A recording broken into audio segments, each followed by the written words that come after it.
갑자가 뭔지 아세요? 육식갑자. 이걸 설명하려면 먼저 십이간지라는 것부터 우리가 알아야 돼요.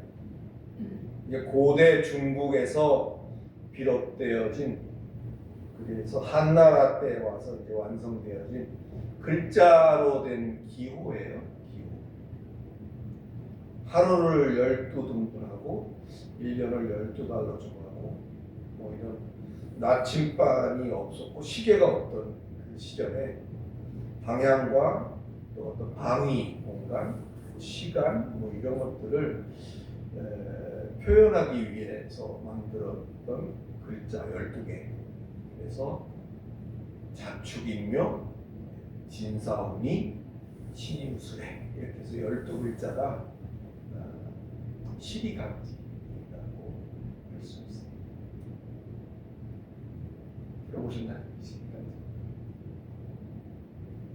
우리의 민속에는 원래 천문과 시간 측정의 체계였던 것이 이 12간지의 기본 생각이었는데, 그 12글자에다가 12개의 동물을 이렇게 결부시켜서 심볼화했어요. 그래서 우리는 이걸 띠 이런 개념으로, 닭띠냐, 뭐 곰띠는 없죠. 여러 가지 띠로 표현을 했어요. 이 띠로 표현한 이유는 좀 그 백성들도 쉽게 기억을 하라고, 그렇게 해서 자축인묘, 모든 것이 자부터 시작이 되는 거거든요. 제일 아침에 뭐 바쁘게 움직이는 것이 쥐인지 뭔지 모르겠지만 여하튼 그렇게 동물이 거기에 붙기 시작한 것은 그 이후에 이제 일인 거예요. 그 다음에 우리가 좀 알아야 될 것은 십간입니다. 십간.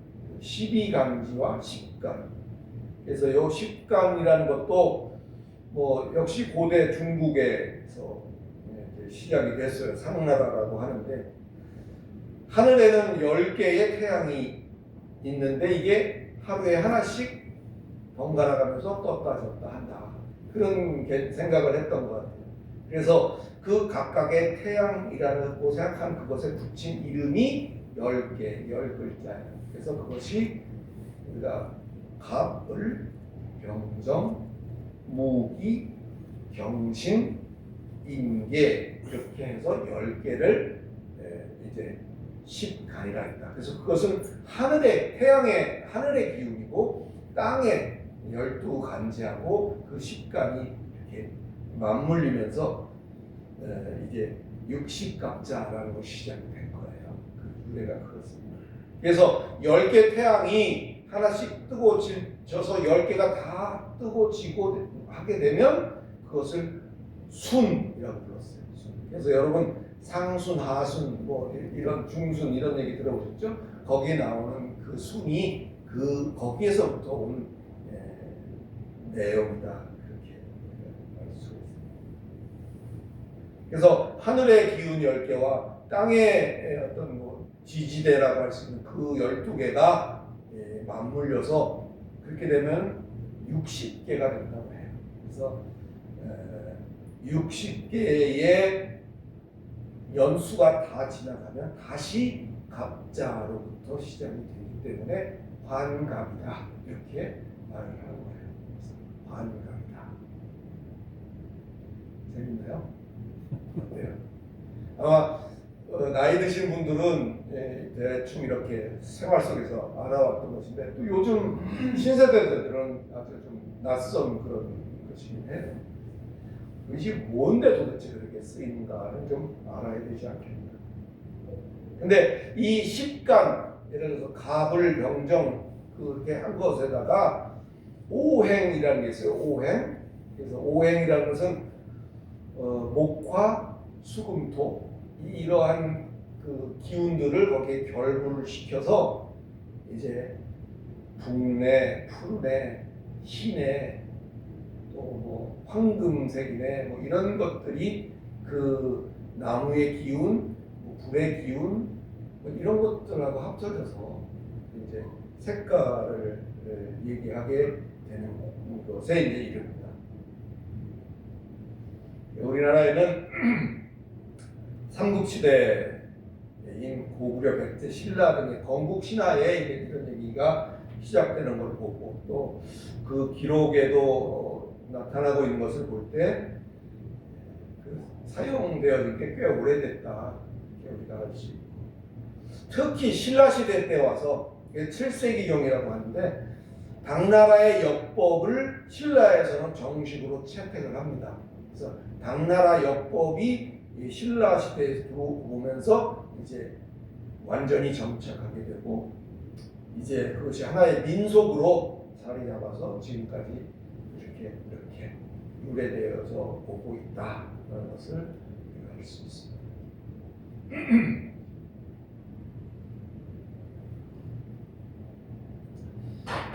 민속 이렇게 말할 때 이 속이라는 글자가 한문으로 물론 한문이죠. 근데 속이라는 글자가 사람 인변 옆에 계곡곡자를 씁니다. 계곡곡자. 사람 인변에 계곡곡자. 그래서 속이라고 읽어요. 그런데 사람이 모여 사는 골짜기 그런 의미가 되죠. 속이라는 글자가. 그러니까 이 민속이라는 것이 사람들이 살면서 그 공동체 안에서 오랜 동안 형성되어진 삶의 방식, 삶의 관습, 풍습, 또 삶의 지혜 이런 것들을 이렇게 모아서 그것을 민속이다 이렇게 이제 부르는 거죠. 저와 여러분들도 그 골짜기에 살고 있는 거죠. 그 골짜기를 다른 말로 하자면 조금 신학적으로 또 요즘 쪽으로 말을 하자면 그게 세상이에요. 그게 세상이고 일전에 말씀드렸던 코스모스라고 하는 삼라만상 뭐 이렇게 하나님이 지으신 모든 것들을 세상이라고 하는 것입니다. 그게 바로 속인 거예요.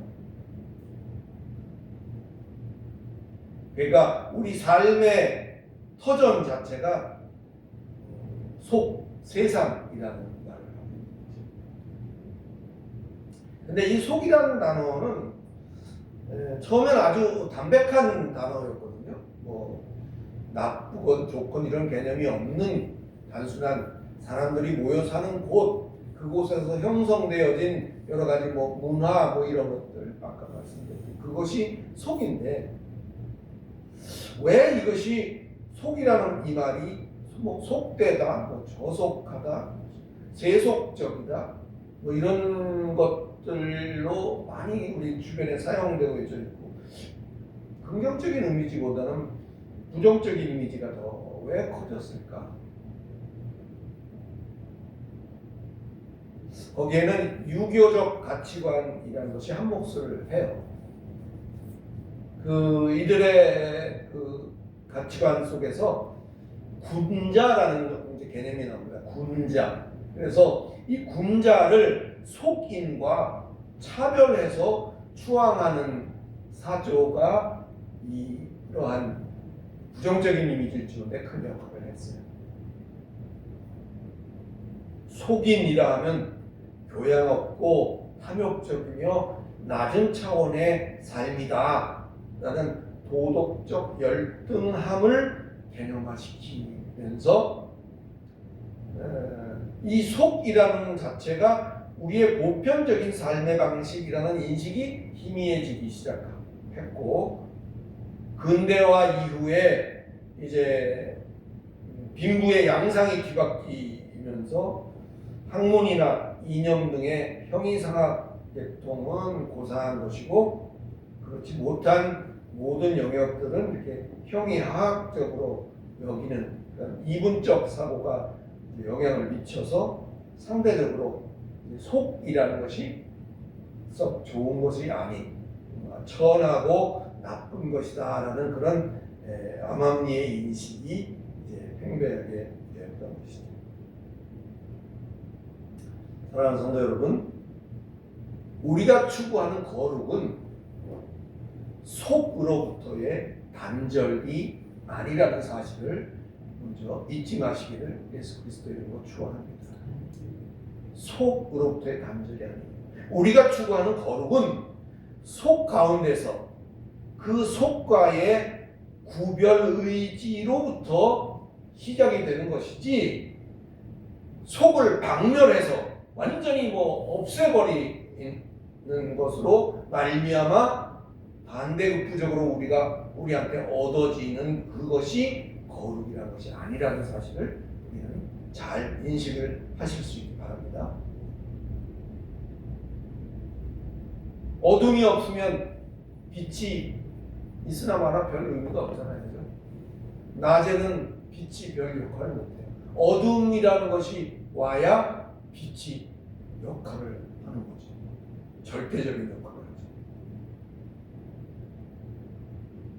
세상이 거룩하려고 하는 우리의 발목을 잡는 게 아니라 해를 거듭할수록 점점 더 속에 우리가 있지만 속이 아닌, 속을 구별하여 볼 줄 아는, 우리 속에 속을 품었지만 그것보다 더 값진 거룩이라는 것으로 월등히 빛나가시는 저와 여러분들이 되시기를 예수 그리스도 이름으로 축원합니다.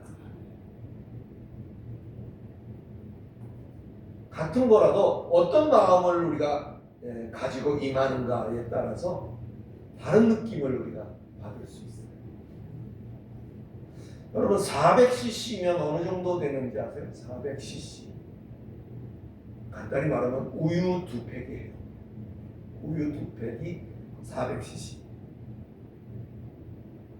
근데 뭐 하다가 우리가 다쳐서 피를 400cc 흘렸다. 우유 2팩 정도 피를 흘렸다 그러면, 다쳐서 흘렸다 그러면 쓰러지죠. 그 정도야 아니면. 그런데 만약에 그것이 헌혈을 했다라고 할 경우에는 오히려 헌혈하고 나서의 어떤 그런 남모를 상쾌함 이런 것도 있잖아요. 좀 뿌듯함도 느낄 수 있고. 그러니까 같은 피를 흘려도 다쳐서 흘린 피냐 아니면 내가 자원하는 마음으로 헌혈을 한 것이냐에 따라서 그 느낌이 다르듯이 사람의 인식이라는 게 참 설명하기 어려운 참으로 묘한 측면이 있는 것도 우리가 부정할 수 없습니다. 오늘 본문은 금식에 대해서 다루고 있어요. 이 금식이라는 말은 네스디오라고 말해서 영어로는 not eat, 먹지 않음이에요. 먹지 않음인데 병원에 금식하고는 좀 다른 거죠. 사모님도 금식하셨겠지만 병원에서 이 자발적인 먹지 않음, 그것이 not eat, 먹지 않는다. 네스디오. 어떠한 이유로든지 이 먹는 즐거움도 있죠. 그런 것들을 제한한다는 것은 사실상 그 자체가 고통인 것과는 사실입니다. 혹시 기억하시나요? 또 몇 주가 지났는데, 구제는 하나님의 의에 대한 수평적인 실천 행위가 구제다, 그런 얘기를 했고, 기도라는 것은 하나님의 의에 대해서 수직적으로 추구하는 행위가 기도다, 그런 얘기를 했었고, 금식은 그때 말하기를 하나님의 의에 대하여 내면적인 성찰 행위가 금식이다, 그렇게 얘기했던 기억이 나시는지 모르겠습니다. 그래서 어쩌면 이 구제와 기도와 금식, 이 세 가지는 하나님의 의로 우리의 신앙생활을 영위해 나가는 삼겹줄이다, 이렇게 말해도 과언이 아니라고 생각합니다. 6장 들어오기 전에 이 앞에서 마태복음 5장 20절에서 예수는 산상수훈 전체를 지배하는 대전제를 선언하십니다. 마태복음 5장 20절에 보면 너희 의가 서기관과 바리새인보다 낫지 못하면 결국에 천국에 들어가지 못하리라. 그것이 산상수훈 전체를 지배하는 대전제예요. 너희 의가 서기관과 바리새인보다 낫지 못하면. 그래서 이 산상수훈은 너희 의냐 하나님의 의냐라는 그 두 가지의 어떤 대조적인 차이를 극명하게 드러내는 교훈이다, 이렇게 말할 수도 있어요. 너희 의가 서기관과 바리새인보다 낫지 못하면, 이 말은 의가 부족하면 구원받지 못한다는 말이 아니라 기존의 의, 너희가 추구해온 그런 의로는 하나님의 통치에 들 수 없다라는 혁신적인 예수의 선언인 것입니다. 이것을 듣는 이로 하여금 새로운 의, 하나님의 의를 갈망하게 만드는 선언적인 그런 선언, 폭로적인 선언, 하여튼 놀라운 선언이라는 사실을 깨달으시기를 예수 그리스도의 이름으로 축원합니다. 하나님의 나라는 누가 더 의로운가를 따져서 더 의로운 사람에게가 아니라 자기 의를 포기한 사람에게라야 은혜로 허락되는 통치라는 사실을 꼭 기억해 두시기 바랍니다. 그리고 나서 이제 한 번 더 다시 선언을 하시죠. 그게 6장 1절인데, 사람에게 보이려고 그들 앞에서 너희 의를 행하지 않도록 주의해라, 이 거예요. 예수가 말하고 있는 이 의의 성격은 우리가 달성하고 성취해야 할 목표로서의 의의를 말하는 것이 아니고 이미 주어진 관계 속에서 살아가는 우리의 적절한 태도가 무엇이냐라는 것을 예수께서는 이야기하고 싶으신 거예요. 그래서 산상수훈에서의 의의는 항상 은밀함과 겸손함과 보이지 않게 하는 그런 것으로 연결되어지고 있다는 사실을 우리가 볼 수 있죠. 오늘 본문 속의 금식도 뭔가 의로운 일을, 의의를 더해서 하나님을 움직이고 싶은 그런 목적으로 하는 그런 결기가 아니라, 오늘 본문 속에서 말하고 있는 금식도 나는 나의 의, 소위 말하는 자기 의에 대해서 그것으로 발판을 삼고 그것에 기대지 않겠습니다 하는 그러한 고백이 바로 금식이라는 사실을 깨달으시기를 예수 그리스도의 이름으로 축원합니다. 다시 말하면 내가 이렇게까지 했어요가 아니라 들여다보니 내 안에는 얼마나 쓰잘데없는 의가 가득 차 있는가, 내가 의라고 평소에 여겨왔던 그런 것들이 얼마나 사람들 앞에서 쉽게 무너져 버릴 수밖에 없는 것인가 하는 것이 드러나는, 결국은 내가 무엇에 기대어서 하나님 앞에 서 있는가를 보게 하는 행위, 그게 금식인 거예요. 할렐루야. 따라서 우리의 금식은 그저 배를 비우는 일이 아니라 나를 지탱했다고 내가 여기고 있던 자기 의를 비우는 일,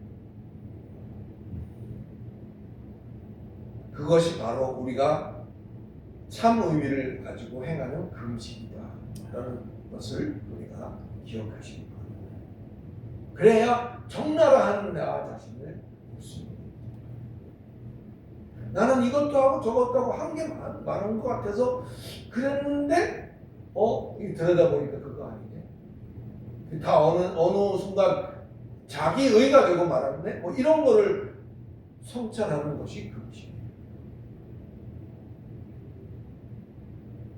본문은 말하죠. 이들은 자기들이 행하는 금식이 더 효과적으로 드러나 보일 수 있도록 어떻게 해요? 얼굴을 흉하게 하고 슬픈 기색을 드러내 보이기도 한다라고 거기에 적고 있죠. 16절을 잘 보시면 금식은 뭐 나쁘니 하지 말라는 게 아니라 저들의 가증스러운 어떤 꾸밈을 지적하고 있다는 사실을 우리가 유념해야죠. 슬픈 기색, 흉하게 한 얼굴, 이 두 가지 행동 모두가 사실과 다르게 꾸미는 행위죠. 더 이상 조용히, 겸허히 하나님 앞에 나의 내면적 실체를 내보이며 교제하는 그 은밀한 기쁨을 왜곡하지 마시기를 예수 그리스도에 축원합니다. 게다가 하나님의 기뻐하는 금식이 이사야 58장 6절에 보면 말하고 있듯이 흉악의 결박을 풀어주고 멍에의 줄을 끌어주는 것이요 압제당하는 자를 자유하게 하는 그런 것이 하나님을 기쁘게 하는 금식이라 했죠. 자세히 살펴보면 이게 다 이타적인 금식이에요. 남을 위한 금식이었죠. 이것도 아울러서 함께 기억해 두시기 바랍니다. 나만의 즐겁고 행복함 속에 빠져서 우리가 하나님을 잊고 있지는 않은가. 아니면 그 반대로 나만의 삶의 무게에 너무 힘들고 지쳐서 하나님을 인식할 겨를조차도 없는 거 아닌가.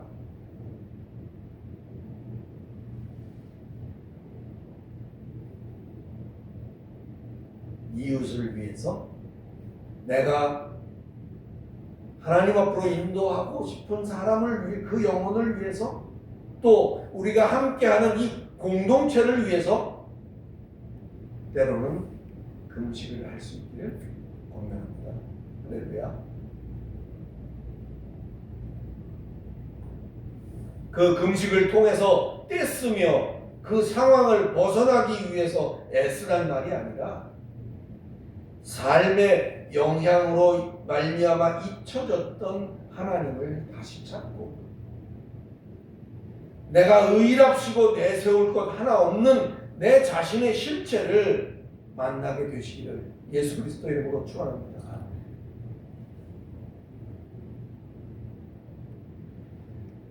금식을 우리가 참으로 고통스러운 것임에도 불구하고 나는 한다 이게 아닌 그저 뭐 내놓을 게 없는 그럼에도 불구하고 나를 내치지 않으시고 거두시는 그 하나님의 은혜를 우리가 절감하면서 그 남모를 조용한 기쁨이 원동력이 되시고 그리하여 아버지께서 내게 주신 다른 영혼을 살리는 그 복된 일에도 마다하지 않고 그 일을 잘 감당해 나가실 수 있는 복된 하나님의 권속들이 다 되시기를 예수 그리스도 이름으로 간절히 축원합니다. 기도하겠습니다. 거룩하신 하나님 은혜를 감사합니다. 오늘 산상수훈에 참으로 여러 토막에 나눠서 우리가 살펴보긴 했지만 구제와 기도와 금식이 하나의 뿌리 안에 있다는 사실을 우리가 살펴봅니다.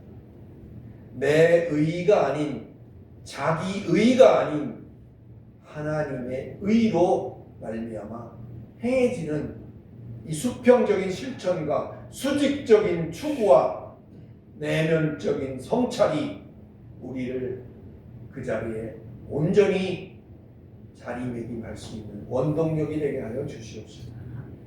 어렵고 힘들 때마다 이 세 가지 삼겹줄을 튼튼히 붙잡고 앞으로 전진해 나가는 우리 숨쉬는 교회 모두가 될 수 있도록 도와주시옵소서. 26년도 만만치 않습니다. 우리의 앞길도 그렇게 쾌청하고 밝은 날만은 아닐지도 있습니다. 아닐 수도 있습니다. 하나님, 그때마다 우리에게 흔들림 없는 이 든든한 삼겹줄을 붙잡고 어디든 가오리다 하나님 인도하시는 그곳을 따라 나아가는 믿음의 성도들 다 되도록 하나님 도와주시옵소서. 예수 그리스도 이름으로 기도드리옵나이다. 아멘.